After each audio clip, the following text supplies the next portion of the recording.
Welcome to Acid Horizon, the Theory Podcast. Around here, we often speak of an outside to capitalism, invoking communism as the abolition of the existing order, speculating on the contours of a post-capitalist world, or imagining life in the absence of coerced labor. Today, we are joined by philosopher and author Henry Sommers Hall, whose work navigates the intersection of German idealism, continental philosophy, and contemporary political theory. Henry is a professor at Royal Holloway, University of London, and many of you will know him from his influential book, Hegel, Deleuze, and the Critique of Representation, a work that sparked renewed online discussion in recent weeks. Today, we turn to his more recent publication in Continental Philosophy Review, a paper titled Binding and Axiomatics, Deleuze and Guattari's Transcendental Account of Capitalism. This essay offers a powerful and, in our view, clarifying intervention into one of the more enigmatic claims from Anti-Oedipus and A Thousand Plateaus, that capitalism is an axiomatic system. Drawing on Kant, Gödel, set theory, and the concept of transcendental binding, Henry rethinks how Deleuze and Guattari conceive of capital not merely as an economic structure, but as a metaphysical engine, a system that configures subjects, territories, and even the very conditions of our experience. So today, together, we'll interrogate what happens when capital is no longer simply a force of production or accumulation, but a transcendental structure, a dynamic that binds and rebinds the very flows it unleashes. What does it mean to think capital as the subject of history? What becomes of revolution, resistance, and the minoritarian when the axiomatic can absorb even that which lies just at its own outside? And beyond all that, is there still a world that escapes the relentless circuits of commodification, financialization, data surveillance, and the governmental apparatuses upon which capital depends? Henry, thank you for coming on the show today. Oh, thank you. No, it's a pleasure. Great. Thank you for inviting me. Yeah, it's been a long time coming. We've been chatting over DM on Twitter for like 3 years now or something like that, off and on. And here we are. And I'm glad, like I said, I saw on the timeline recently that your book on Hegel and Deleuze had garnered the interest of a lot of younger learners of Deleuze and Guattari's work. So this will be a very timely conversation, perhaps, in some ways. But let's talk about this paper, Binding and Axiomatics. The concept of capitalism as an axiomatic system is a concept that Deleuze and Guattari put forward and is interesting and curious at first blush, but maybe to understand why they use this term takes a little bit more digging and a deeper interrogation of their work. So let's start there. What drew you to this particular concept when writing this paper? Why do you think perhaps it's timely? And then maybe you could just explain some of the basics of what Deleuze and Guattari mean by capitalism being an axiomatic system. Yeah, well, that's a big series of questions. Yes, it is. Let's start. Well, okay, so I mean, This paper really comes out of a bigger project, which is a book I'm writing called Adventures in Nomad Thought, which is a study of 1,000 plateaus. So I'm literally coming to the end of that right now. I'm doing the penultimate plateau of the ones I'm writing. I'm not writing them in sequence because you don't have to, because it's 1,000 plateaus. So I'm doing the refrain. And I think quite early on, I mean, it's a big project and it's been going for like a few years now. And every now and again, you just sort of feel like you're doing this work and you can see like in the horizon, this finished book, but you just sort of want to draw something out, I think, just so that you have a sense that you're kind of like moving forward. And I think I began that project by looking at the nomadology and the apparatus of capture. So those were the two plateaus I started with. And I think my concern really was, in a way, in large part, how does this differ from what's going on in Deleuze's early work, which I know really well? And in many ways, the early work it's a transcendental empiricism. But I was curious as to how Kant fitted into this project. And I think in the opening of the paper, really, it comes from a debate between John Roth and Eugene Holland on the nature of axiomatics and set theory, because John Roth notes quite rightly that a lot of the concepts around the intensive that Deleuze and Guattari really work from, that come from Deleuze's early work, fit really poorly with set theory. So if you think about the basic structures of set theory presumes that you're dealing with discrete elements that can be kind of counted and put into sets. And the intensive Deleuze and Guattari precisely doesn't operate like that. It comes from Bergson and this notion of duration is not countable.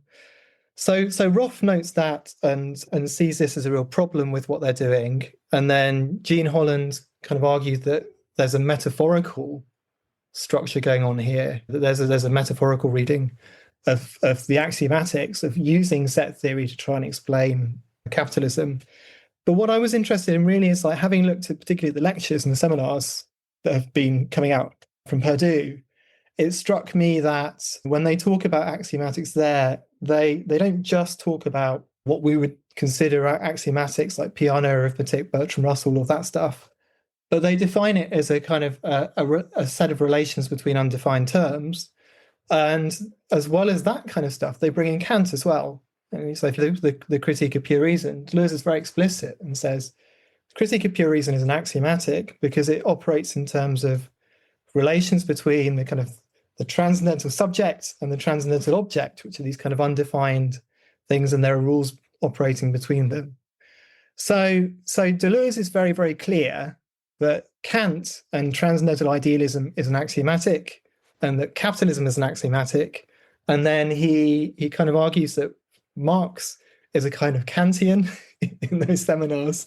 So I kind of wanted to trace this all through, and I thought the resources that Kant offers really allow us to try and make sense of what Deleuze and Guattari are doing with axiomatics here, and kind of a way out of this impasse between Roth's claim that set theory fits badly with intensity and Holland's claim that we have to understand these as kind of analogous or metaphorical relations to axiomatics, where Deleuze is very, very clear that that's not the case. He says, got it here actually, capitalism and present-day politics are an axiomatic in the literal sense, they say. So that was the kind of the framework that I was working from here, really, just trying to make sense of this little problem. And it felt like my kind of problem because I really love Kant. Kant's brilliant. And I think Deleuze and Guattari do really amazing things with Kant. And so tying together, using those Kantian elements from Deleuze to work through this stuff just seemed like a neat way of solving these problems. Do you want to jump in for a minute? Yeah, I do. Actually, let's take one step back from this. Let's imagine, for example, somebody coming to the whole concept of axiomatics for the first time. As I understand it, and maybe you can clarify for me even, we can think of a geometrical proof in terms of axiomatics, right? Compiling a certain number of axioms that have a certain level of coherence to them, that then from that set of axioms, we can deduce certain things about the nature of reality or whatever it is that we're trying to prove, right? Please clarify for me, if I have the geometrical proof for a triangle, for example, would that be an axiomatic system? Well, a proof for a triangle would exist within an axiomatic system. Okay, could you explain that then? So if you think about like Euclidean geometry, it's a series of claims about define what shapes can be within a certain space. And the classic one is the parallel axiom. Two parallel lines only meet at infinity would be one formulation of it. And with that claim, you can then start to if you tie it together with other axioms within the system and you use a deductive approach, you can then start to make further claims. So you define your terms at the outset, and then you kind of move forward and you can kind of make further deductions. So I mean, the key one that they get from Blanchet is Peano's arithmetic, where I can read them out. There are only 5 axioms. Yeah, please do. Yeah, I'm looking at it in your paper right now. So the first axiom that Peano comes up with, what Peano is trying to do is he's trying to define how we can give an axiomatic that specifies all of the natural numbers. So we can kind of say we can define this whole series, infinite series, from a set of axioms. So the first axiom is 0 is a number. That's straightforward. The second is that the successor of a number is a number. So if 0 is a number and 1 is the successor of 0, 1's also a number, then different numbers do not have the same successor. So we have a sequence. We don't have it kind of branching off in all sorts of directions because different numbers don't have the same successor. 0 is not the successor of any number. So 0 is the first number. And then this is the principle of induction. So you can say things about all natural numbers together. If a property belongs to 0, and if when it belongs to a given number, it belongs to the successor of that number, it belongs to all numbers. Okay, so if we can say something about 0, and the thing also applies to 1, because 1's the successor of 0, we can kind of tick all the way through. We can say all numbers have this property. So if you've got those axioms, then you can define the whole series of natural numbers going on to infinity. There's always a successor. There's only one successor for any number. The sequence starts with 0. And if any of these numbers have a certain property, the next number will have that property too. That's the axiomatic in basic terms. And then this becomes the basis for a whole plethora of arithmetical functions and so forth. And so we could say that the compilation of these axioms creates almost the conditions for the possibility for addition and subtraction and what have you. Yeah, I think you can do, if I remember rightly, with not much extra, you can do addition and subtraction and things like that with these axioms. How does that relate to capitalism then? Okay.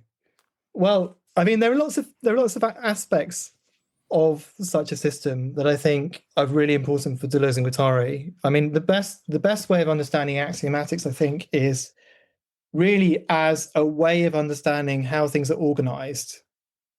So there are certain assumptions in this axiomatics that you've got discrete elements, that these elements can be subordinated into groups and classes, and they're discrete, so they don't kind of interpenetrate in the way that, say, Bergson would talk about duration as being an interpenetrative multiplicity. So to axiomatize something, you have to kind of begin with a certain understanding of what the elements are, right? And that's true for Kant too. So Kant says in his axiomatization, if you accept Deleuze and Guattari's term for it, Kant says in the Transcendental deduction, the I think must be able to accompany all of my representations, right? That's the key claim. But within that, just like Peano's arithmetic presupposes these discrete elements, Kant presupposes already existent standalone representations that then become related together by an external element, which is the I think. So the I think comes along and unites these together.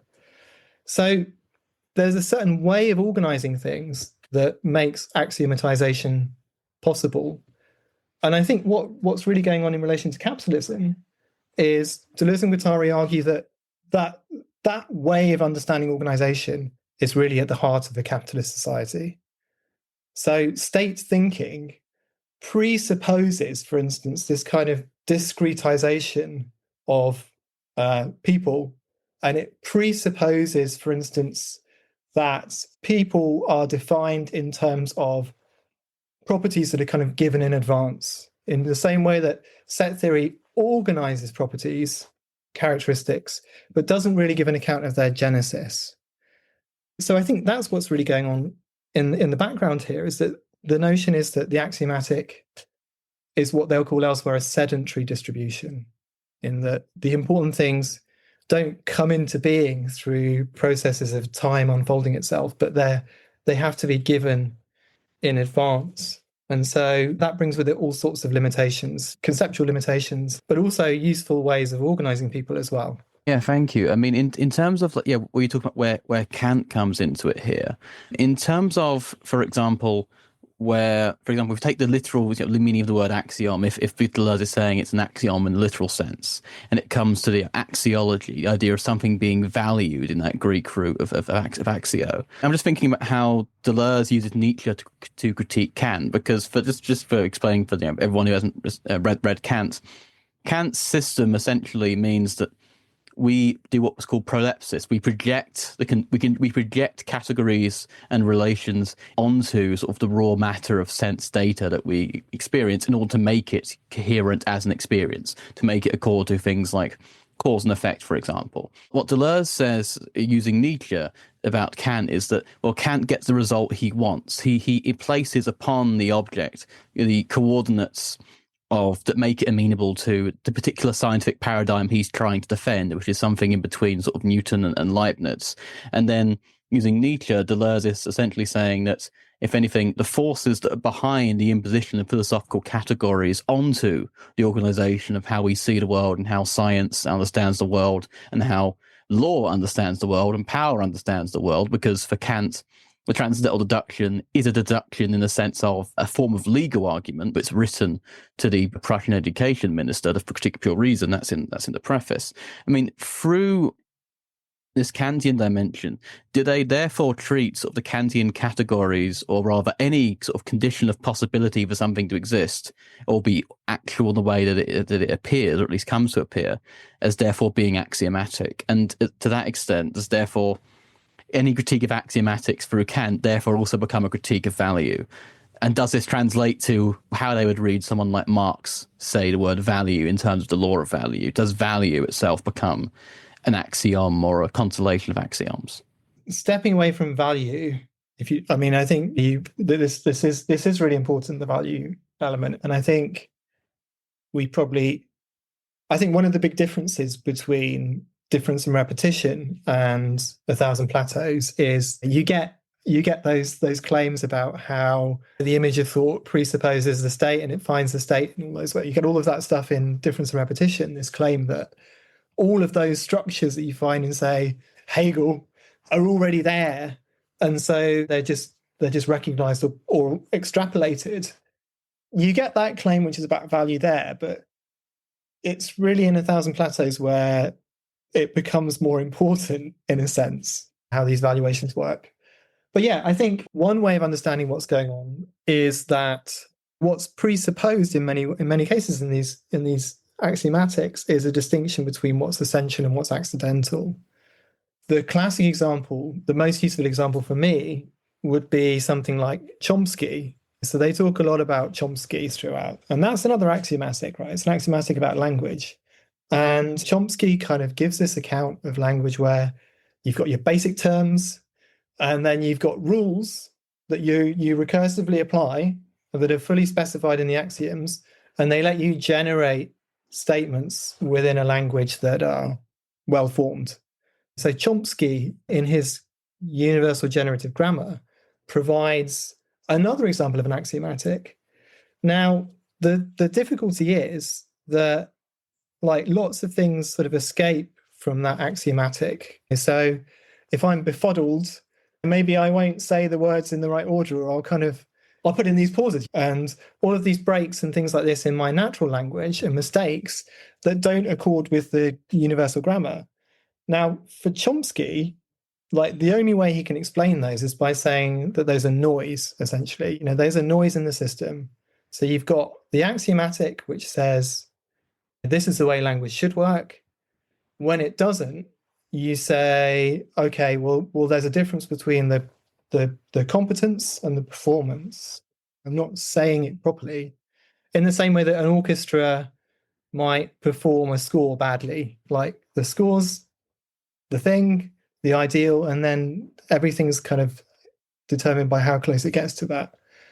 Now, so there are all sorts of things then that escape from the axiomatic of Chomsky's grammar, insofar as language use changes over time, and quite often it changes politically, right? So if I sort of say mate, then in the UK that kind of positions me in a social framework in certain ways. So there are all sorts of ways in which we use language and change grammar for political purposes, and those changes are in a sense just noise from a Chomskyan model.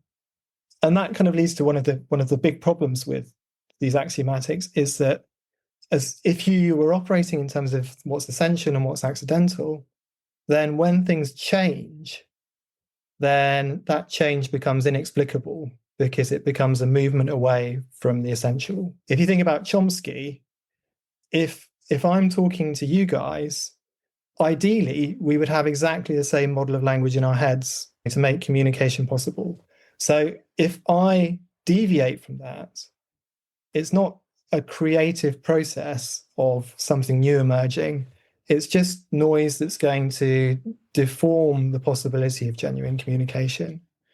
So to come back to value, yeah, I suppose that's really one of the key things that's going on, is that value is kind of built into the way in which the axioms of the system work. And I think the key point, which is another Kantian point that we could talk about if you like, is the faciality plateau, because that's all about how, in order to organize the state, we need a set of ready-made predicates that are associated with the despot in a certain way, the face.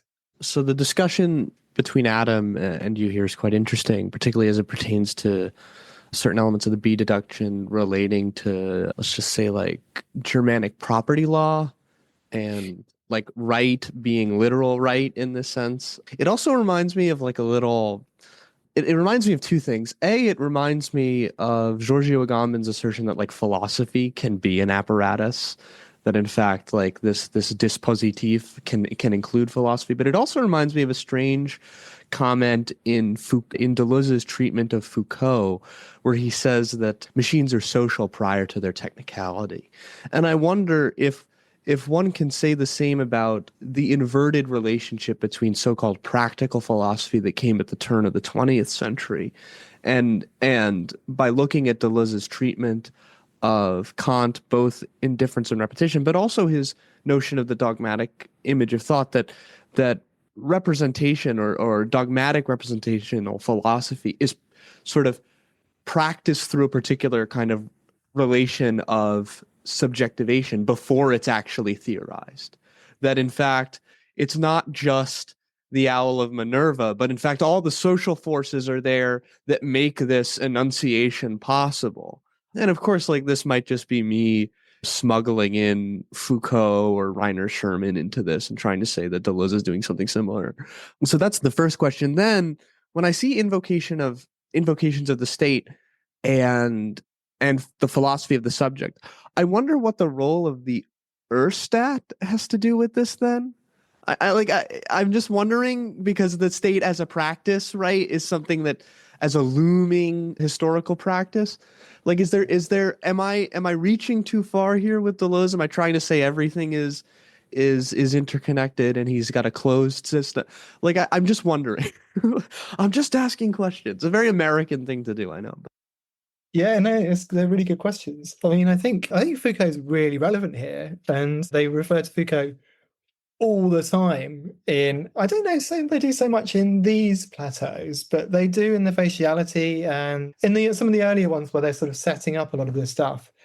And one thing that if you wanted to go down a Foucaultian line, like I say, and they do, is, as I've been saying, one of the problems with axiomatics for Deleuze and Guattari is that they presuppose the kind of the field of determinations at the outset, and in the faciality plateau they kind of repeat this assertion. One of the reasons why the face is so important is because it completely floods what determinations are, right? It's very much like Kant once again in the notion of complete determination. So in the Critique of Pure Reason, Kant at one point claims that we need the idea of God, not because we need it as a foundation for our moral beliefs or anything like that, but just because we need the idea of an object that's completely determined, so that, it's got all of the predicates and all of the good predicates because it's God.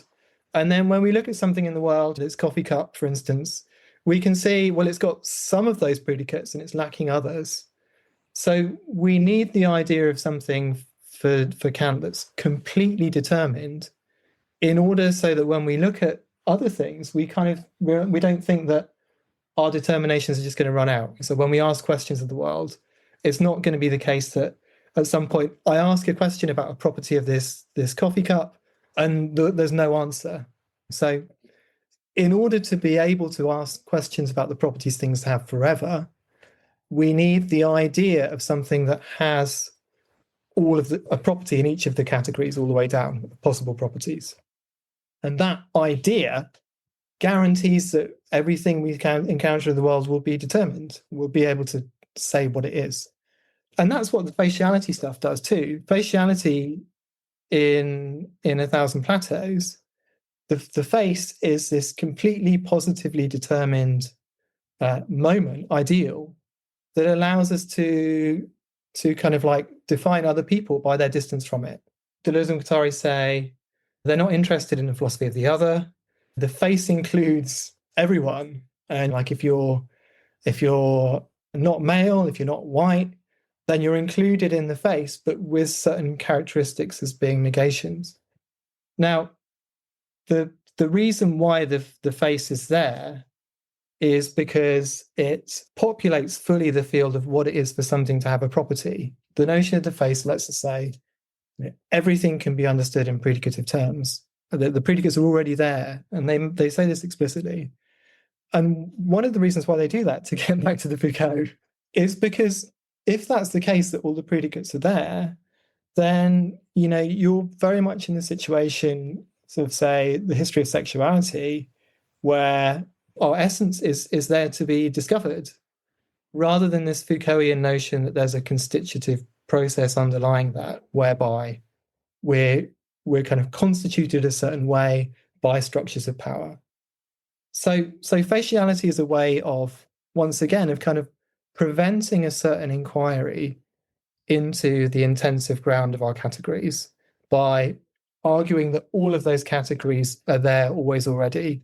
And I think that's a really Foucaultian moment that goes on in A Thousand Plateaus. I mean, specifically, I guess we could sort of move it in sort of more in direction of capitalism, insofar as if capitalism is an axiomatic system, in a way kind of like faciality, it gives it sets the terms of order, to use a term from Cedric Robinson, it gives us all of these in advance. And in that extent, if capital sort of imposes its presuppositions on us, it is how does capitalism function then, I guess, in ways that are thought of in Kantian terms? Does capitalism become essentially what, for Kant, the transcendental conditions of possibility of experience are in every human. They're almost in the head of every human. They are the things we look at at first glance, prima facie. Those are the things that we have to use to comprehend the world, to link the face into it there.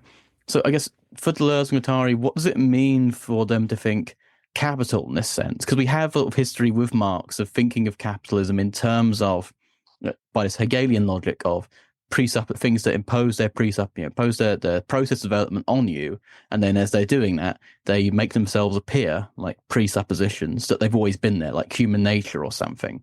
And in this way, what does it mean to approach capital from a sort of Kantian Deleuzian way, as opposed to a sort of a more traditionally Marxist Hegelian way through this concept of the axiomatic?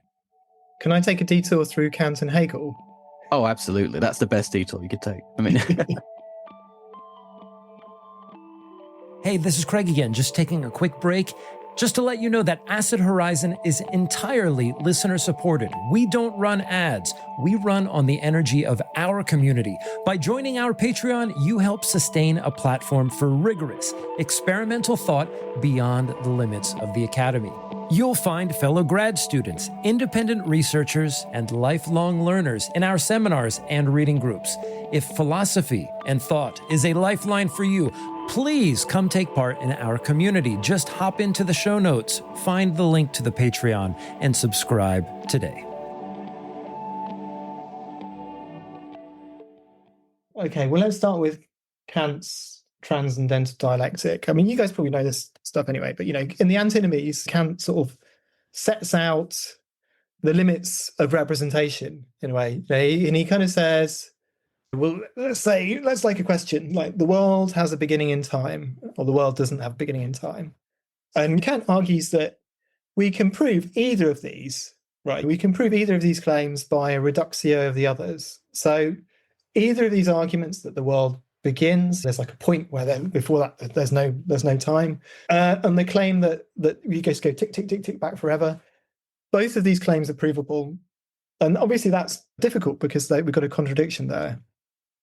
Now, Kant says that what that shows is that the world of appearances isn't the world in its entirety, right? So if you ask the question, is the world finite or is the world not finite? Kant will say, well, actually, because there's a moment outside of appearances, which is the noumenal moment, that moment is neither finite nor infinite. It's kind of afinite, right? And Deleuze uses that argument in Difference and Repetition when he's talking about the calculus, right? And he says, well, differential calculus, there's the finite interpretation that's problematic, there's the infinite interpretation that's problematic. But what we need is like a moment outside of those, which is neither finite nor infinite, and that's the intensive interpretation.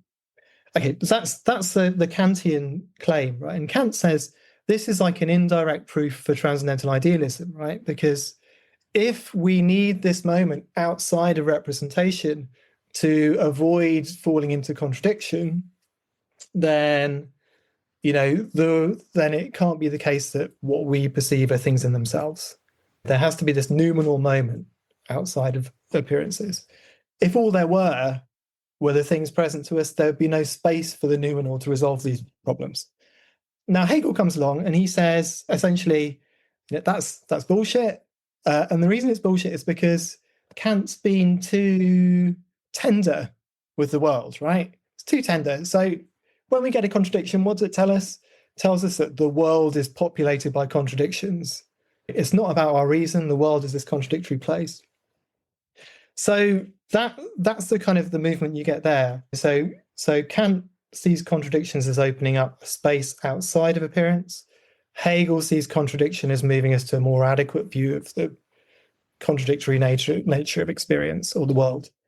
And obviously, like, Hegel's really persuasive there because Kant can't say anything about the noumenal. We just got this moment outside that's just like empty. So it's like Kant says all determinations are predicative. So we've got this moment that it's like a nothing moment. So Hegel says, well, if it's nothing, you just get rid of it. Now, where this changes with Deleuze and Guattari on capitalism is I think they have a similar view to Kant that the world is understood in terms of representation. But when it comes to the noumenal, this extra moment, they say the nomads are the noumenal, right? There's an essay by Dan Smith that takes that quote. I can't remember the exact quote, but they associate the nomadic with the noumenal. So they take up this Kantian position that therefore that there's this moment outside of the way things are organized within capitalism. But the difference they have between themselves and Kant is for Kant, this outside is empty. Whereas for Deleuze and Guattari, you have this really positive account of what something is to be determined in a non-predicative manner. And this runs back on the philosophical side to Bergson and to Nietzsche and to Spinoza, and right the way back to their reading of Lucretius that they get from Michel Serres. And then on the political side, it goes back to Pierre Clastres, who argues that the ways in which non-state societies function is just completely different. So Clastres just says the idea that power operates in this kind of hierarchical manner, like predication does, is only appropriate to a hierarchical society, and that power operates in a different manner in other societies. So while Kant, in a sense, gets caught because he can't really explain what this noumenal is, Deleuze and Guattari have this whole positive account. They can say, okay, the axiomatic is a form of representation, but there are kind of things that can't be captured by that. And then they can say, and these are what they are. And they can talk about them in a really positive way. So I did make some notes. So there's all the stuff about, Guattari's work in forming different social structures. In the paper, I talk about the School of Bridges and Roads, and Querian takes up, and you could also talk about aesthetic project, or all sorts of things. So there are all these other moments that escape from capitalism.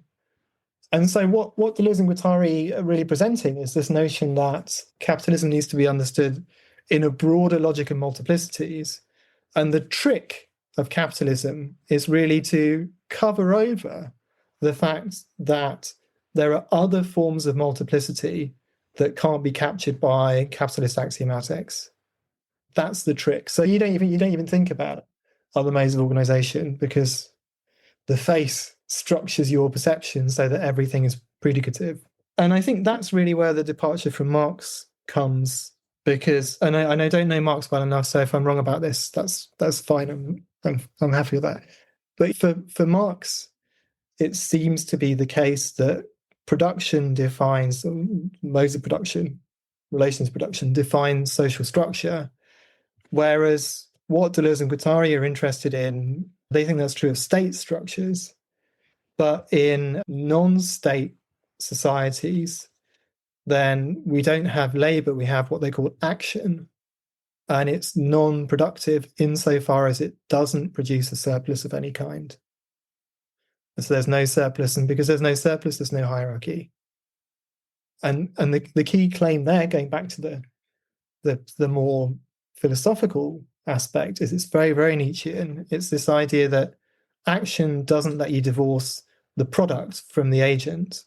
So if you're kind of like in a non-state structure, then you don't have that notion that your labor can be separated off from you and can be used can be traded, used to build grand infrastructure projects or whatever else. We're in a good spot for me to ask my next question. I kind of want to take things back to basics a little bit, but the question that it'll culminate in is a big one, which is, how do we get to that historical juncture where the capitalist axiomatic is unleashed?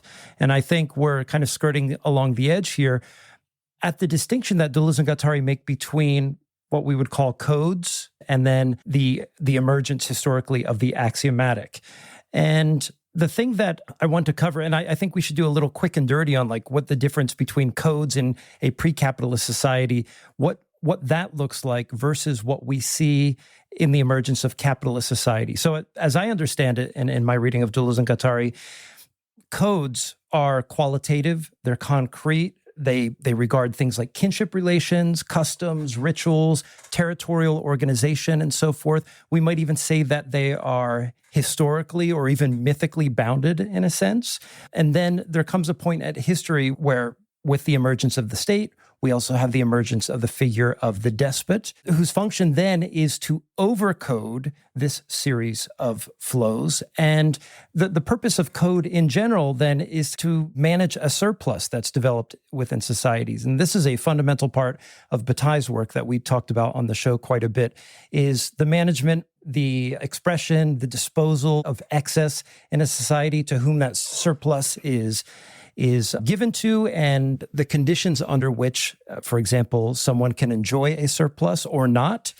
But there is a threshold that's crossed at one point, and maybe I'll add a secondary question here.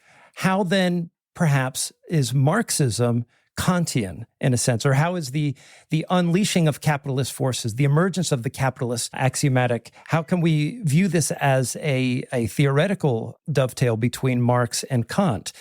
And as I understand it, and in Deleuze and Guattari's view, they take a Marxist perspective where they say that the emergence of wage labor and that of money capital converge to then unleash these forces. And then we have the birth of the capitalist axiomatic. But there are a lot of gaps and details in this explanation.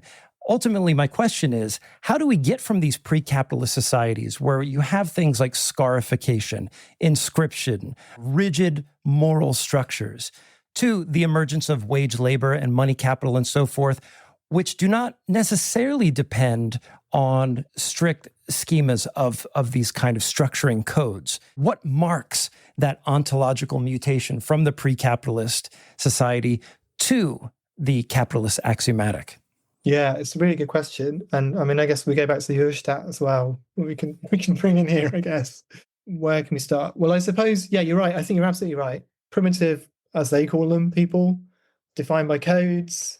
What's important is that there is power in in kind of quote unquote primitive societies. They don't deny that at all. But you've got a whole series of different systems of power going on at the same time, right? So we'll be in families, and then there are clans, which are not the same thing as families, and kin.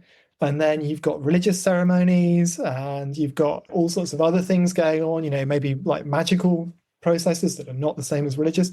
So we have all of these different frameworks running at the same time and pulling us in different directions. And so there's this kind of flexibility in the field. And I think what happens when you get the despot is a little bit like, like the Magnificent Seven, where they're all there in the little village doing their things. And then they kind of know that every spring or autumn, gosh, I can't remember when, or summer, at some point, the bandits kind of roll over the hill and take the surplus and then kind of ride off again. And, the kind of the first movement is this kind of extraction of a surplus that kind of changes the structure of these social relations, but kind of keeps them in place at the same time to some degree. So we get the kind of the notion of a surplus that can be taken away there, but they call this a kind of a transcendent mode of organization. It kind of sits above what's going on. Now, the axiomatic does change that. And I have to admit, I was reading my notes on this a while ago, and I know that their discussion of it relates to free slaves, I think. They see capitalism as emerging from this emergence of a new class of freed slaves, but I'd have to go and look at it in more detail.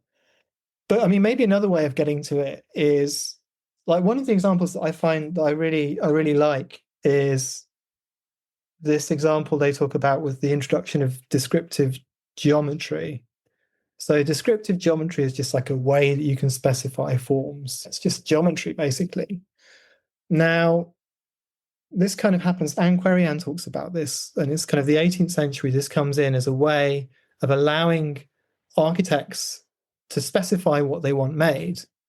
And so you get with this a change in relations where prior to this, the relation between the artisan and the architect would have a certain degree of reciprocity, and it would be defined in terms of a mutual recognition of the kind of singularities of the process of construction. So you have this notion that the artisan knows how the wood works, that there are kind of singularities that need to be curved around, and so they discuss how to complete projects.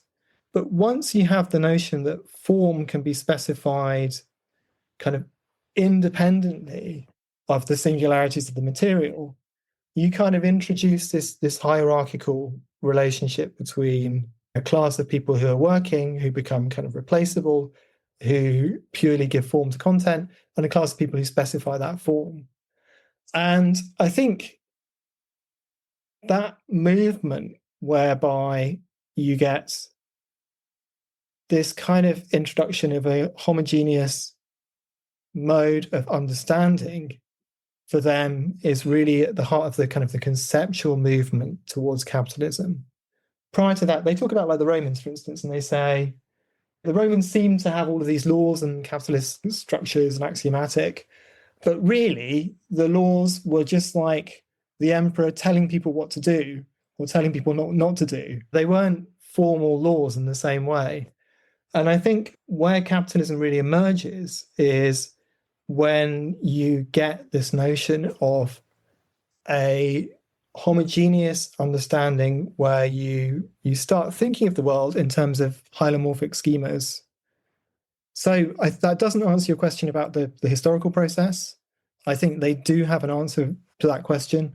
For me, I suppose, which is why I remember it better, the interesting thing is this, like the conceptual move that happens between like the despotic state still has this recognition of singularity and code, and then you have this kind of homogeneous understanding of the world that comes with capitalism.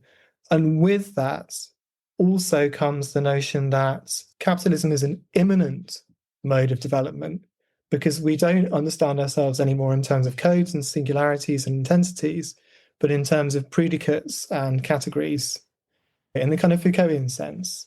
that Foucault talks about in Discipline and Punish and History of Sexuality. Maybe I'll follow up with a little bit more of a specific question, because one of the things that they claim regarding axiomatics is that the capitalist axiomatic is just utterly flexible.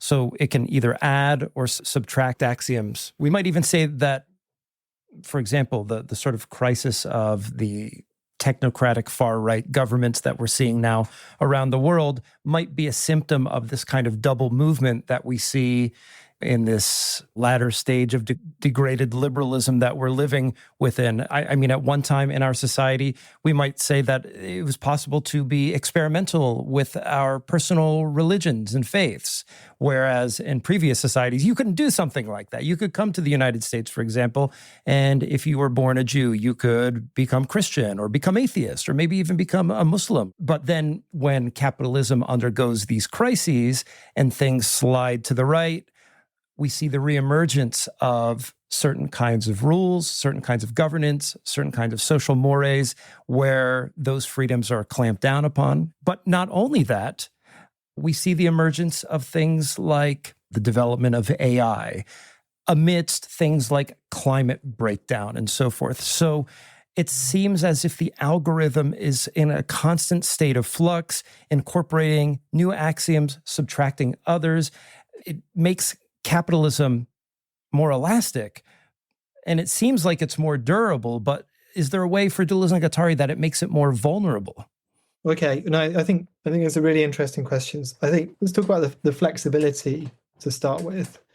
And I think a good way of getting into this is if we accept this idea that capitalism involves a certain mode of organization that is axiomatic in the sense that it operates in terms of categorizing us in terms of predicates, et cetera, and general rules and all of that stuff. Then if we go back to the Peano arithmetic, the zero is a number, the successor of a number is a number, then you can define these terms in different ways. Zero, number, successor.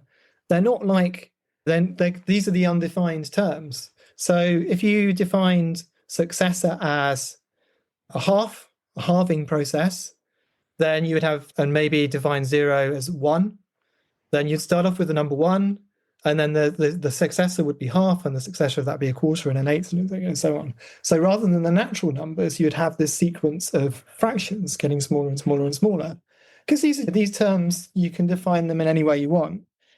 So what that kind of means for their account of capitalism is that different states can kind of put the general axiomatic into play in different ways, like in the same way that this system of Peano arithmetic can be applied to different terms. Different states can organize themselves differently because what the axiomatic relates to are primitive terms, and they can operate differently in different societies. And also, they kind of argue that, as you say, axioms can drop out and come in. So if you think about Euclidean geometry, that's got this axiom I talked about earlier about parallel lines. But we could just ditch that axiom, and then we would have like a kind of much more sort of topological geometry that would emerge from that. It'd have like less axioms, it'd be kind of sort of smoother. Or we could add in extra axioms, and so we get a more kind of constrained geometry. And Deleuze and Guattari argue that states do that too, as you were saying, and the movement is between totalitarian states that have very few axioms, actually, for them. And, if you think about social democracies, there are lots of axioms in place that kind of holds things down and give people rights in lots of cases. And I should say, too, I think one of the things that your paper really did for me, despite having read this material in the past, is it coalesced the idea that the axiom itself is not this structure of stable meaning, but it's meant to create a kind of consistency within its own system. And the level of that consistency can change depending on, for example, the style of government that's in power. It can involve, as you said, an addition or subtraction of axioms, but then also it can foreclose upon certain interpretations of what the axioms mean.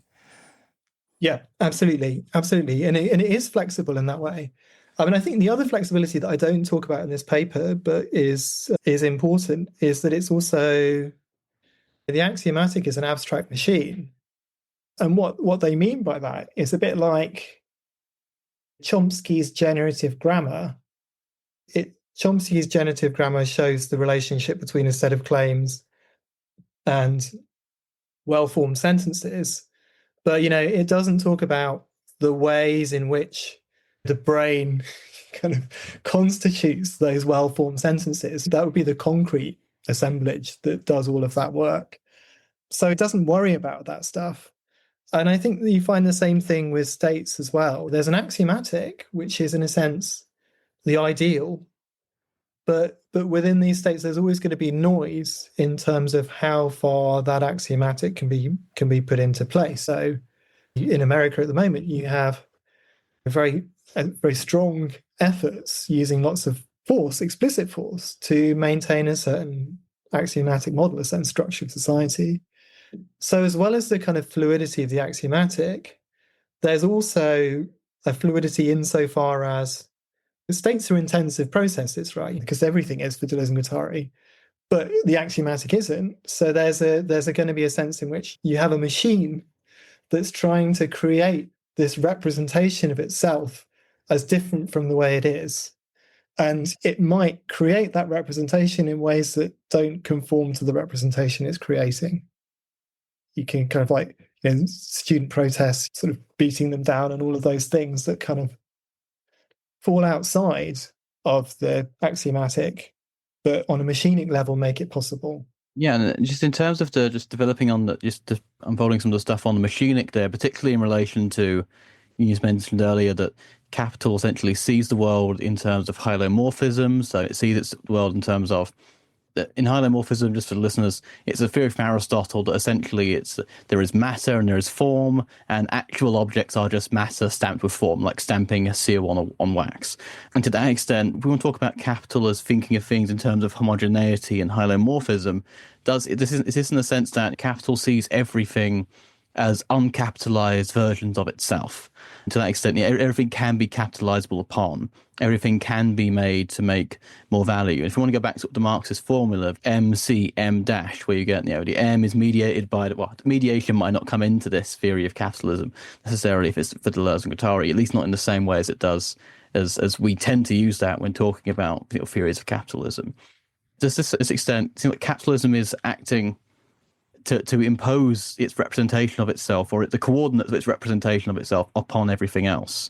But I just wanted to ask a little bit in terms of if that's correct, in terms of where the middle term is here, which is, if Deleuze type of theory of the axiomatics of capitalism, there's sort of the middle term for political economy in a way, which is the commodity, and then there's the middle term that is sort of put under that for sort of Marxist critiques of capital, which is the proletariat. And I'm not just being sort of the guy at the Warwick lecture who just says some of us are still Marxists, So where does sort of the mediating factors between the axiomatic and sort of the actuality, the proletariat or the commodity, how do they fit into this account? Or are they deflated in terms of the real things here? Being like, is the capital and proletariat just a mediating factor or like a contingency for the axiomatic? Or is there something more central to the machinic process with these two parts? That's a really good question. I mean, there is a lot of material on economics that I'd need to go back over. So they do talk about this a lot in the apparatus of capture. They don't really talk about the proletariats, I don't think, at least in 1,000 Plateaus. Only sort of very briefly. There's a kind of minoritarian sort of quasi-universality, I think, but that's about it. Let's say in the minoritarian, if it was. So, I mean, the minoritarian is this kind of weird category that comes out of the kind of the limitations of the capitalist axiomatic, insofar as they follow Blanchet in his argument that axiomatics can only deal with denumerable or countable sets. Now, one of the key aspects of duration and intensity, from Bergson, is that duration is not countable. And the same is true of intensity. And they take up this notion that therefore there is this moment outside of the axiomatic. And the minoritarian really, I suppose, operate a bit like the proletariat for them. But I think the difference is, as far as I can see, in 1,000 Plateaus, you don't have the same kind of grand revolutionary projects that you would have elsewhere. So, I mean, if you look at the ways in which one kind of tries to reform capitalism in 1,000 Plateaus, you've got people like Henry Miller. Henry Miller is this figure who draws us back, who fractures the face and draws us back to the plane of consistency, i.e. to a more intensive mode of being or becoming. And similarly, you have those minorities that are not incorporable into the capitalist system and who therefore have this potentiality to kind of organize themselves in a different way. But when you look at their examples, they tend to actually be, as far as I can see, examples of points of resistance within a capitalist system. So the examples of art, music, the idea that you could have different organizations that structure themselves differently, like Guattari's work at Laborde. All of these feel like moments of resistance within an axiomatic, where they say somewhere like society is like a leaky pipe system, right? Rather than being like a dialectical, contradictory, whatever. And so it's about kind of wrenching those pipes a bit so the leaks are a bit more pronounced. And I think that's where they see here, I guess after the failures of 68 and things like that, that's where they see resistance is coming. But yeah, the proletariat aren't present in the same way. I think that's a really fair point to make. I think one of the reasons for that is that they saw the risks of what we would today call a kind of class abstractionism and submitting oneself, for example, to the party form, where the state as a figure or the party itself as a figure takes a precedence and ignores all of the micro-political elements that they are bringing to the fore in their work. And Adam, I don't know if you had a follow-up to that, because I have a mini speaking outline for my next question. No, it makes sense sort of to refocus the proletariat in terms of minoritarianism, in terms of what the impact of why the proletariat is so specifically important is often not simply because of its own role within that system, not because it's sort of elected. It's not this Lukácsian thing of simply being elected by sort of a grand Hegelian force of history. I mean, I probably need to revisit the paper, basically, just sort of think of wondering where the commodity would be, or maybe that'd be too much of a matrix of Hegelian representation, because the commodity is sort of it's sort of a stand-in for a different logic. It's a stand-in for the logic of essence from Hegel's Science of Logic, but we do not have the time, nor currently inclination to get into all of that. Yeah, but Craig, go for it. Yeah, I mean, look, just like Marx and any good Marxist, I don't have a detailed prescription for communism or whatever comes after capitalism. But I have to say that I think that one of the strengths of Deleuze and Guattari's analysis has always been is that they reveal what's strong about capitalism in the sense that it remains largely impervious to things like ideological leverage or strict replacement through nationalist regimes. And it doesn't need to be, like we're saying, it doesn't need to be ideologically or morally consistent. It just needs to cohere with any given set of axioms. And one of the problems put before a classical notion of revolution, for example, is that with capitalism, you're up against a force whose primary mode of attack and defense, if you will, is not brute economization per se, in my view, but it's the rendering of flows into discrete subjects and objects. That's what you get, I think, with this transcendental account of capitalism. And so when we read things like the accelerationist fragment and Anti-Oedipus, where they say that the way to subvert capitalism is to accelerate the process, I mean, there have been so many dead ends and false starts with accelerationism, but I think fundamentally the claim here is correct. In my view, Land's accelerationism, for example, ultimately intensifies the logic of subjectivation through the illusion of emancipatory forms of finance, for example, like let's just push capital to its limit. Because I think one of the things that we risk saying here is that money, or capital rather, is the kind of subject of history. This is something that Carmelo Bene says. He says, money is the protagonist of history. And I think if your quote unquote form of revolution is unable to undercut those apparatuses which proliferate the ontological mutations of flows that turn flows into subjects and objects and then redeploy them into the commodity, into new forms of work, then we cannot get to the outside. And for me, as I was thinking through your paper, I wonder if even the concept of an outside should be a little bit worrying, because that kind of upscales the distinction between subject and object in a new way. If we are thinking in this transcendental logic, one of the risks here is just, like I said, importing the subject-object distinction, but just at the grandest ontological scale, the cosmic scale, if you will. I don't know if there was a specific question in that, but maybe you could react to some of the statements I made about the accelerationist fragment and accelerationism with respect to the notion of capitalism's outside. Yeah, I think it's a really interesting question about the outside. And I think, as I was saying, the key distinction going through this stuff is between the nomadic and the sedentary, right? And that plays into the state and the non-state. So that's the driving force of things. And actually, they don't think that,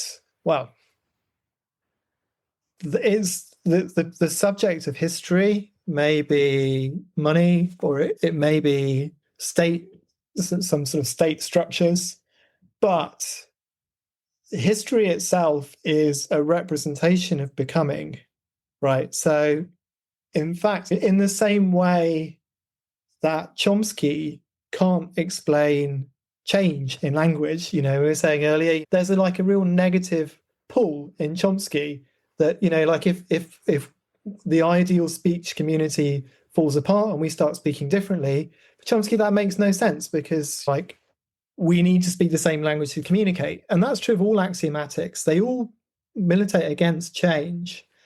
And I think what Deleuze and Guattari would argue is that the motor of history is always nomadic intensive forces. And this is really their critique of someone like Hegel, is that, for Hegel, there's this sense in which those categories themselves evolve into each other and move forward in that way.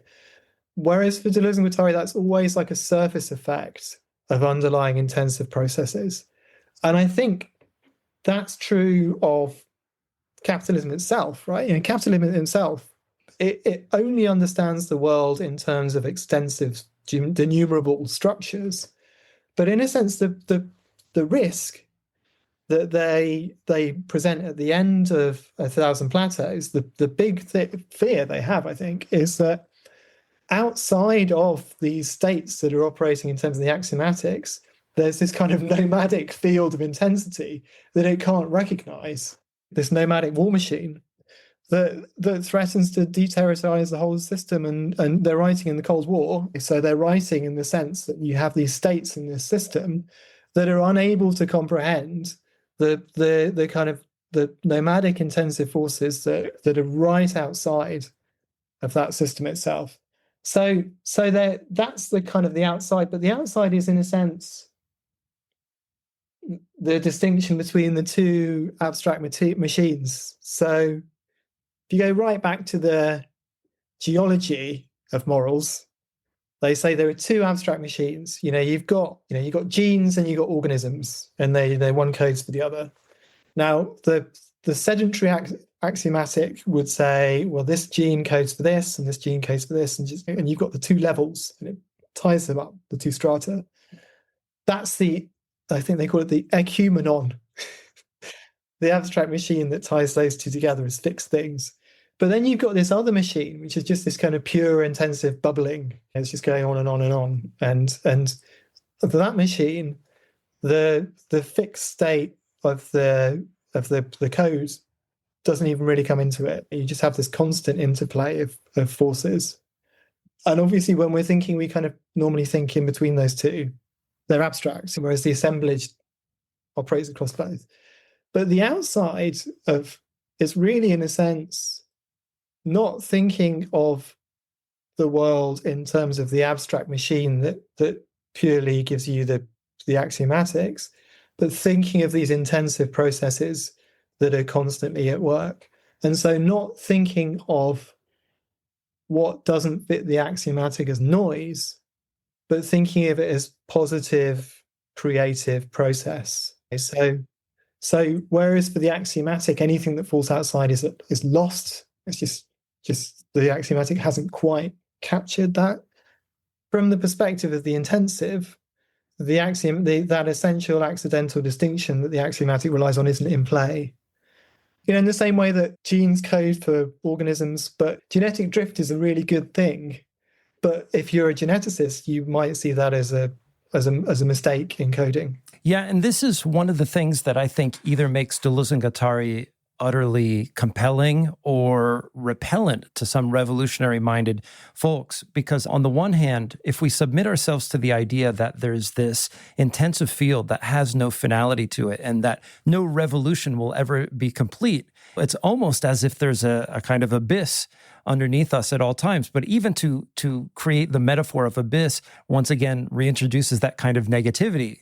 They're saying that this intensive field is a kind of positivity. And even if the sort of inchoate, not yet coalesced forces that lie on the outside of subjectivity as we already know it, deem to threaten those metastable structures that we identify with in any sort of given political or economic situation, those who are revolutionary or revolutionary-minded would open themselves to the lack of a necessity of a finality.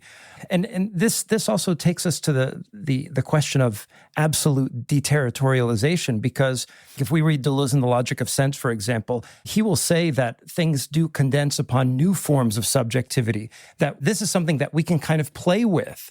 Whereas there's a strand of left-wing revolutionary thinking today that wants to abolish the subject altogether. And so it's a question of, do we go as far as absolute deterritorialization in the pursuit of a quote-unquote revolution? Do we content ourselves with compromise or half measures? Or maybe a better way to put it is, how far can we go given the certain set of contingent circumstances that we're afforded to take us to the next stage of emancipation? But then the other risk is remaining forever exposed to that intensive field and not having a sense that the revolution has been completed or consummated in some way. That might make the person of a particular revolutionary mindset feel as if no revolution has been completed at all. So there's a question, I think, that looms large over Deleuze and Guattari's work with regards to what is a revolution? How do we, as sensuous entities on planet Earth, how can we know, experience, and consummate the concept of revolution with all of that in mind? Once again, I've just sort of waxed poetic with no real question to put here at the end.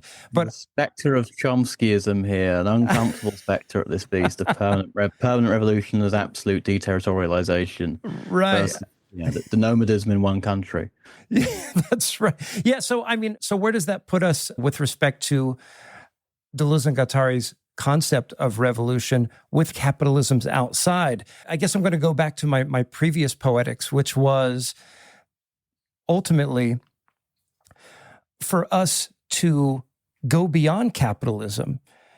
I think for Deleuze and Guattari, we need to engender a sense of subjectivity or an attitude of desubjectivation that can somehow adequately outstrip the flexibility of capital's axioms. Yeah, absolutely.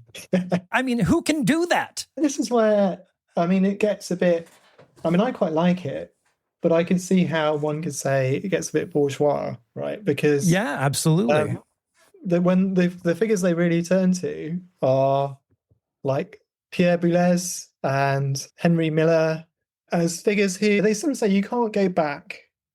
So they don't like Melville when he goes and lives with some primitive peoples, and he goes back and then he sort of misses the civilization and he goes forward again. But this notion of breaking through and showing that underneath these fixed, it's very Sartrean actually. It reminds me of Jean-Paul Sartre. What do? You show that underneath these fixed structures, there's this kind of field of becoming And that in itself is in a sense the best that you can do.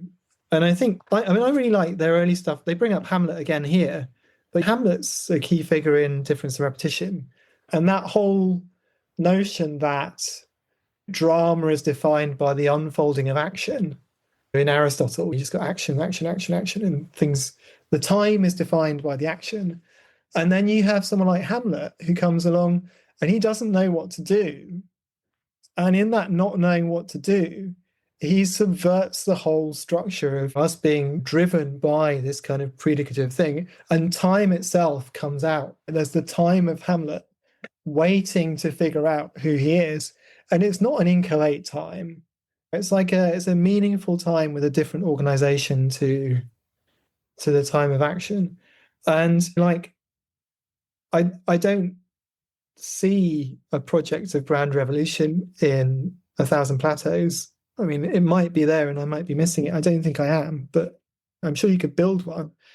But I do see the materials for processes of resistance, and they're very different from, say, the Foucaultian resistance, where resistance is another form of power, because resistance for Deleuze and Guattari involves this another mode of organization entirely to state power. And like, I think we can do that in finding different ways of being with other people. And I think, we were talking about publishing before we started recording. And the kind of projects that you were talking about there, for instance, are ways in which you open up like other ways of communicating and structuring and organizing that kind of show the existence of this different, there are different ways of being that capitalism simply isn't able to capture. But it's not the grand revolution. It's not the grand revolution. And I don't know. I think it feels like they draw back from the notion of unleashing intensity. Except perhaps to say that revolution is ongoing at the level of minor becomings constantly, and may even be imperceptible to us at any given time, which is an easy out in a way. Let's face it. If you don't have a program for grand revolution. That's why you got to go with Guattari. What's that? You've got to go with the Guattari after Deleuze, or maybe with Deleuze, but not necessarily in the Deleuze and Guattari collaborations. Like what he does with Negri, although Negri might also be somewhat of an end which we might not want to follow. I mean, depends on one's sort of post-Marxist inclinations, I guess. Yeah, so there are other ways through this material. Absolutely. I mean, I feel some sympathy with the position they end up with. And I think it's not, I mean, I think everything is becoming. I think that's true. I was reading Henry Baldini, he says something like, we're just articulations of time. And I think that's true. But there's a difference between knowing that we're articulations of time and acting and thinking on that basis and not.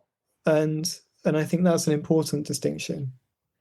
But yeah, maybe you do need to look at sort of Negri or something like that to take this into a more revolutionary direction. Listeners, you are an intensive becoming. Act like it. Absolutely. Well, Henry, we've been going for well over an hour, maybe an hour and 20 minutes or so now, but it was great to finally have you on the show. I think people will really look forward to this episode. But could you tell us, what is it that you mentioned that you're working on a larger project right now regarding 1,000 Plateaus? Maybe you could say something about that before we break off. Yeah, no, thanks for having me here. It's been really great. I really enjoyed myself, actually. And it's been great to talk to you guys. It's been nice to be stretched on this stuff. Good. Yeah, that's why we do this. But yeah, so this was like, as I said, I'm writing a much longer work. I think it's called now Reading 1,000 Plateaus, Adventures in Nomad Thought. And it's a big book on 1,000 Plateaus, tracing through a lot of the sources that I use and trying to give a coherent interpretation, really, really tying it into the difference between the sedentary and the nomadic as the key line holding the whole book together. And as I said, I think I'm on the refrain now, which I'm about halfway through. And then I've just got the abstract machine of the final bits at the end. And then I'm kind of like, I've got a lot of tidying up to do, but yeah, I'm sort of hoping by the end of July it'll all be done and I can leave 1,000 Plateaus behind for a while.